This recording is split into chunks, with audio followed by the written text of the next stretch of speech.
paparating sa buhay mo, no? Mas patatagin mo, mas maging matapang ka, mas maging determinado ka sa sarili mo ngayon, no, mga Scorpio natin, right?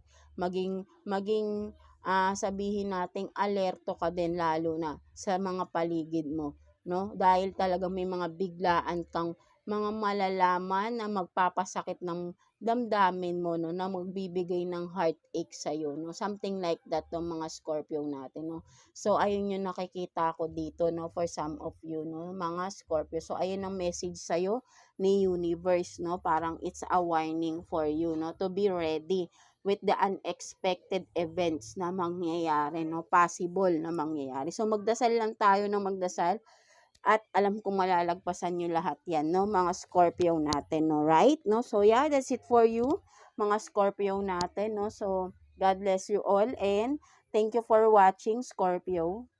So, yeah, no?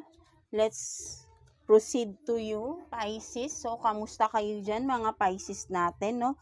Anong energy ng mga Pisces natin right now and possible na mga paparating sa inyo, mga Pisces natin. And of course, message advice ni universe for you, no, mga Pisces natin, no. So let's start, no. Anong energy ng mga Pisces natin right now?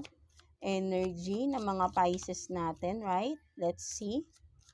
Anong energy sa mga spices sa mga Pisces right now? So you have this meditate, no, for some of you, no, mga Pisces natin, no, nagkakaroon kayo ng time talaga para sa sarili nyo, mas inaalagaan niyo yung sarili niyo, for some of you Pisces, no, you are doing some meditation, no, for some of you, or talagang you are focusing, no, self-love, self-care, no, for some of you Pisces. So maganda yun, no, mas pinapahalagaan at mas inaalagaan ninyo right now ang mga sarili ninyo, no, mga Pisces. So, nakakatulong din ang meditation talaga para ma-regain or mabalik yung mga energy na na-waste natin, no, from the other people, from the environment, no, something like that, no, mga Pisces. So, ayun yung nakikita ko rito, no, for some of you, you are focusing sa inyong sarili, no, mga Pisces, no. So, let's see,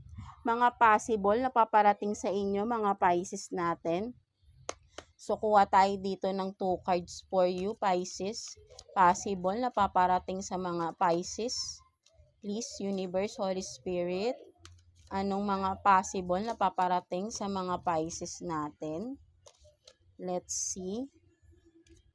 For Pisces, please. Let's